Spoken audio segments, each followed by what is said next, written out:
नमस्कार, स्वागत है आपका रॉयल बुलेटिन में। मैं हूं आपके साथ बबली। चलिए बताते हैं आपको देश और दुनिया की बड़ी खबरें। देश की आजादी के 77 साल पूरे हो चुके हैं और आज 15 अगस्त 2024 को भारत अपना 78वां स्वतंत्रता दिवस समारोह मना रहा है। इस खास मौके पर प्रधानमंत्री नरेंद्र मोदी ने देश की शान यानी कि लाल किले पर ध्वजारोहण कर देशवासियों को संबोधित किया है। आपकी जानकारी के लिए बता दूं कि इस साल के स्वतंत्रता दिवस की थीम विकसित भारत @2047 है।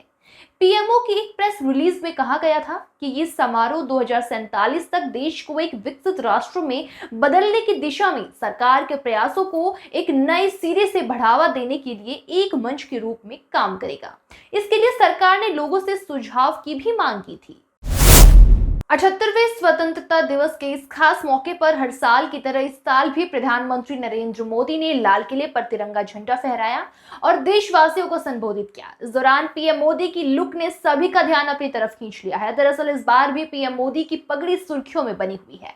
आप देख सकते हैं कि पीएम मोदी हरी, पीली और केसरिया रंग में लहरिया पैटर्न की पगड़ी पहनकर झंडा फहराने पहुंचे। पिछले 10 सालों में हर बार स्वतंत्रता दिवस के मौके पर इनकी अलग अलग तरह की पगड़ी देखने को मिलती है। लाल किले पर झंडा फहराने के लिए प्रधानमंत्री की आउटफिट हर साल कुछ अलग और खास होती है। स्वतंत्रता दिवस के मौके पर लाल किले की प्राचीर से प्रधानमंत्री नरेंद्र मोदी के संबोधन पर कांग्रेस नेता सुप्रिया श्रीनेत ने निशाना साधा है। दरअसल इन्होंने आज पत्रकारों से बातचीत में कहा है कि प्रधानमंत्री सिर्फ और सिर्फ शिगुफा छोड़ते हैं। जमीनी स्तर पर क्या हो रहा है, लोगों के हितों में क्या कुछ कदम उठाए जा रहे हैं या फिर लोगों की मौजूदा स्थिति कैसी है, इन सब से प्रधानमंत्री को कोई मतलब नहीं है। प्रधानमंत्री नरेंद्र मोदी ने हाल ही में हुए पेरिस ओलंपिक से 6 मेडल लेकर लौटे भारतीय दल से अपने आवास पर मुलाकात की और इस दौरान इतिहास रचने वाले निशानेबाज मनु भाकर ने उन्हें अपनी वो पिस्टल दिखाई जिससे उन्होंने 2 ब्रोंज मेडल जीते थे। पेरिस ओलंपिक खेलों में लगातार दूसरा ब्रोंज मेडल जीतने वाली भारतीय पुरुष हॉकी टीम ने प्रधानमंत्री को एक स्टिक गिफ्ट की जिस पर सभी खिलाड़ियों के सिग्नेचर थे। पेरिस ओलंपिक के बाद संन्यास लेने वाले पीआर श्रीजेश और कप्तान हरमनप्रीत सिंह सहित सभी हॉकी खिलाड़ियों ने मोदी के साथ फोटोज क्लिक कराई। स्वतंत्रता दिवस के अवसर पर लाल किले से भाषण देते हुए प्रधानमंत्री नरेंद्र मोदी ने बांग्लादेश में हिंदुओं और अल्पसंख्यकों की सुरक्षा पर चिंता जताते हुए पड़ोसी देश में सुख और शांति की कामना की है। पीएम मोदी ने कहा है कि वैश्विक स्तर पर भारत की ताकत बढ़ी है, लेकिन इसके साथ ही कई चुनौतियां भी बढ़ने लगी है। मजबूत भारत को किसी से डरने की जरूरत नहीं है। प्रधानमंत्री नरेंद्र मोदी ने तीसरी बार जनता का समर्थन पाने के बाद आज स्वतंत्रता दिवस के मौके पर लगातार 11वीं बार ऐतिहासिक लाल किले पर तिरंगा फहराया। लाल किले की प्राचीर से उन्होंने देशवासियों को संबोधित करते हुए देश को आजादी दिलाने वाले स्वतंत्रता सेनानियों को नमन किया। इस दौरान पीएम मोदी ने लाल किले से एक नया रिकॉर्ड भी बनाया है। दरअसल उन्होंने 78वें स्वतंत्रता दिवस पर अब तक का सबसे लंबा भाषण दिया है। पीएम मोदी ने लाल किले की प्राचीर से 98 मिनट तक देशवासियों को संबोधित किया। 78वें स्वतंत्रता दिवस पर लाल किले की प्राचीर से देशवासियों को संबोधित करते हुए प्रधानमंत्री नरेंद्र मोदी ने 1 लाख युवाओं को राजनीति में जनप्रतिनिधियों के रूप में लाने का आह्वान किया है, विशेष रूप से उन परिवारों के युवाओं को जिनकी कोई राजनीतिक पृष्ठभूमि न हो। पीएम मोदी ने कहा है कि ऐसे युवा जरूरी नहीं कि एक ही पार्टी में शामिल हो, वे अपनी पसंद की किसी भी पार्टी में शामिल हो सकते हैं। 78वें स्वाधीनता दिवस पर विधान भवन में ध्वजारोहण के अवसर पर उत्तर प्रदेश के मुख्यमंत्री योगी आदित्यनाथ ने युवाओं के लिए मुख्यमंत्री युवा उद्यमी विकास अभियान योजना की घोषणा की। उन्होंने कहा कि युवा भारत के विकास की धुरी है। हमारा युवा प्रतिभाशाली है, ऊर्जा से भरपूर है। विकसित भारत के निर्माण के लिए इन युवाओं का योगदान अत्यंत महत्वपूर्ण है। इसके लिए राज्य सरकार शिक्षा और रोजगार पर विशेष ध्यान दे रही है। साथ ही योगी ने यह भी कहा कि इस योजना के माध्यम से आगामी कुछ वर्षों के अंदर 10 लाख युवाओं को रोजगार और स्वरोजगार से जोड़ने में सफलता मिलेगी। योजना के अंतर्गत नौकरी के बजाय उद्यम के लिए इच्छुक युवाओं को 10 लाख एमएसएमई इकाइयों के गठन के लिए सरकार उन्हें आर्थिक रूप से सहयोग करेगी। देश के 78वें स्वाधीनता दिवस के मौके पर उत्तर प्रदेश के मुख्यमंत्री योगी आदित्यनाथ ने प्रदेशवासियों से पंचप्रण का पालन करने की अपील की है। आज अपने सरकारी आवास में ध्वजारोहण के अवसर पर सीएम योगी ने प्रदेशवासियों को बधाई देते हुए कहा कि देश को आजादी सिर्फ एक दिन में नहीं मिली है, वर्षों की गुलामी से मिली आजादी पीढ़ियों के संघर्ष का परिणाम है। सत्य अहिंसा के पुजारी महात्मा गांधी को नमन करते हुए सीएम योगी ने कहा कि ये वक्त नेताजी सुभाष चंद्र बोस, सरदार वल्लभ भाई पटेल, डॉक्टर भीमराव अंबेडकर और डॉक्टर श्यामा प्रसाद मुखर्जी जैसे महान पुरुषों के सपनों को पूरा करने का है। उनके जीवन से प्रेरणा लेकर हमें देश को निर्धारित लक्ष्यों की तरफ बढ़ाना होगा। इस दौरान देश की स्वाधीनता के लिए खुद को न्यौछावर कर देने वाले क्रांतिकारियों, स्वतंत्रता सेनानियों व सभी ज्ञात अज्ञात वीर बलिदानों को नमन करते हुए उनसे प्रेरणा लेनी होगी। उन्होंने कहा कि पिछले 7 वर्षों में प्रदेश प्रगति, सुरक्षा और खुशहाली की यात्रा पर चल पड़ा है, जिसकी प्रगति को सुनिश्चित करने के लिए हमें प्रधानमंत्री नरेंद्र मोदी द्वारा दिए गए पंचप्रण का पालन और अनुशासन करना होगा।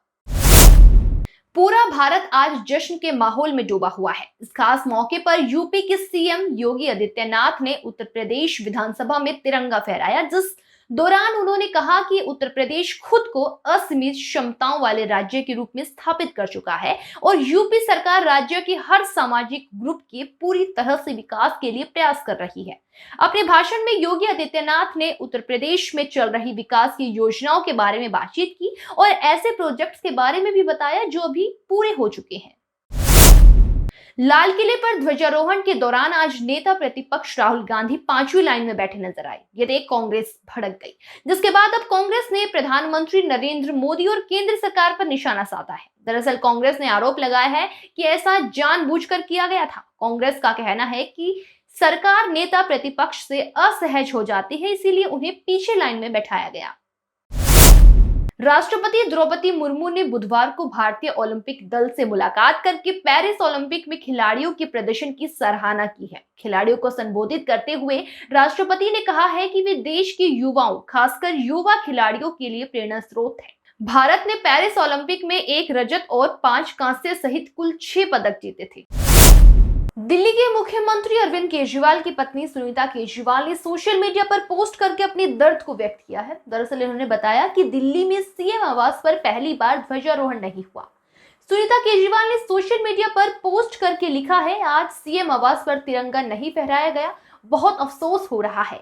ये तानाशाही एक चुने हुए मुख्यमंत्री को जेल में रख सकती है, लेकिन दिल में देश प्रेम को कैसे रोक पाएगी। उन्होंने दिल्ली सरकार की मंत्री आतिशी के सोशल मीडिया पर किए गए पोस्ट को शेयर करते हुए ये बात लिखी है। कोलकाता रेप केस पर आम आदमी पार्टी की राज्यसभा सांसद स्वाति मालीवाल ने पश्चिम बंगाल की मुख्यमंत्री ममता बनर्जी को पत्र लिखा और उन्हें खरी खोटी सुनाई है। स्वाति मालीवाल ने ममता बनर्जी को लिखे पत्र में कहा है कि दीदी, क्योंकि आप देश में इकलौती महिला मुख्यमंत्री है, हम में से बहुत लोगों को आपसे बड़ी उम्मीदें थी। चुनाव में बड़ी संख्या में महिला कैंडिडेट्स उतारने के लिए आपकी तारीफ की गई है। कई महिलाएं सांसद के रूप में संसद में पहुंची हैं। फिर भी इस मामले में आपकी सरकार के एक्शन इस अपराध को छुपाने से लेकर मामले में लिप्त लोगों को पुरस्कृत करने तक परेशान करने वाले रहे हैं। पश्चिम बंगाल के कांग्रेस नेता और पूर्व सांसद अधीर रंजन चौधरी ने गुरुवार को प्रदेश की ममता सरकार पर जमकर निशाना साधा है। इन्होंने कहा है कि मुख्यमंत्री महिला होकर भी महिला आंदोलन से डरती है। कोलकाता के आरजीकर मेडिकल कॉलेज एवं हॉस्पिटल में ट्रेनी महिला डॉक्टर के साथ हुई दरिंदगी को लेकर अधीर रंजन चौधरी ने ममता सरकार को अपने निशाने पर ले लिया है और पीड़िता के परिवार वालों को डराने एवं धमकाने का आरोप लगाया है। चौधरी ने ममता पर निशाना साधते हुए कहा है कि उन्हें आशंका है कि सीएम के इशारे पर बंगाल पुलिस सीबीआई की मदद नहीं करेगी। पतंजलि योगपीठ में स्वतंत्रता दिवस पर योग गुरु स्वामी रामदेव ने राष्ट्रीय ध्वजारोहण किया। उन्होंने देश को अब राजनीतिक आजादी के साथ आर्थिक और चिकित्सा की आजादी की भी जरूरत बताई है। ध्वजारोहण के बाद पत्रकारों से बातचीत करते हुए योग गुरु स्वामी रामदेव ने कहा है कि देश को राजनीतिक आजादी मिल चुकी है, अब आर्थिक और चिकित्सा की आजादी की भी जरूरत है। उन्होंने कहा कि विदेशी कंपनियों ने भारतीय बाजारों में कब्जा किया हुआ है और देश का धन विदेशों में पहुंच रहा है। जब तक देश को विदेशी कंपनियों से मुक्ति नहीं मिलेगी, तब तक आर्थिक आजादी संभव नहीं है। बाबा बागेश्वर के नाम से प्रसिद्ध पंडित धीरेन्द्र कृष्ण शास्त्री ने आज कहा कि जिन्हें वंदे मातरम कहने पर परेशानी है, उन्हें देश छोड़ देना चाहिए। स्वाधीनता की 77वीं वर्षगांठ पर छतरपुर जिले के राजनगर में अपने स्कूल पहुंची धीरेन्द्र शास्त्री ने वहां तिरंगा फहराया, जिस दौरान वे काफी खुश दिखाई दिए। उन्होंने कहा, हर घर तिरंगा अभियान देश के लिए बहुत जरूरी है और हम इसका समर्थन करते हैं, लेकिन कुछ ऐसे भी लोग हैं जिन्हें वंदे मातरम बोलने में दिक्कत होती है, तो उन्हें देश छोड़ देना चाहिए। कोलकाता की आरजीकर मेडिकल कॉलेज में ट्रेनी डॉक्टर्स के साथ दुष्कर्म और फिर जान लेने के विरोध में कल देर रात प्रदर्शन हिंसक हो गया। भीड़ पुलिस बैरिकेड तोड़कर कॉलेज में घुस गई। ये लोग कौन थे, ये साफ नहीं हो पाया है। बीजेपी और टीएमसी प्रदर्शनकारियों के बीच दंगाई को भेजने का आरोप लगा रही है। शामली जनपद में स्वतंत्रता दिवस के अवसर पर पुलिस लाइन में आयोजित एक भव्य कार्यक्रम में शहीद पुलिसकर्मियों के परिजनों एवं बेहतर कार्य करने वाले पुलिसकर्मियों को मेडल और प्रशस्ति पत्र देकर सम्मानित किया गया। इस दौरान एसपी रामसेवक गौतम ने सभी पुलिसकर्मियों को देश के लिए तन मन धन से समर्पित रहने व आम आदमियों की समस्याओं के संबंध में निष्ठापूर्ण तरीके से कार्य करने की शपथ भी दिलाई। ग्रेटर नोएडा के थाना दादरी इलाके में बीती देर रात एक गाड़ी ने पेरिफेरल एक्सप्रेसवे पर खड़े एक ट्रक को पीछे से टक्कर मार दी। इस दुर्घटना में 2 लोगों की जान चली गई और 10 लोग गंभीर रूप से घायल हो गए। मौके पर पहुंची पुलिस ने सभी घायलों को हॉस्पिटल में एडमिट कराया। बताया जा रहा है कि ट्रक लोहे की प्लेटों से भरा हुआ था। ट्रक से कुछ सामान गिरने पर ड्राइवर गाड़ी को रोककर सामान चेक कर रहा था और इसी दौरान ये हादसा हुआ। इसी तरह हर एक खबर से अपडेट रहने के लिए देखते रहिए रॉयल बुलेटिन।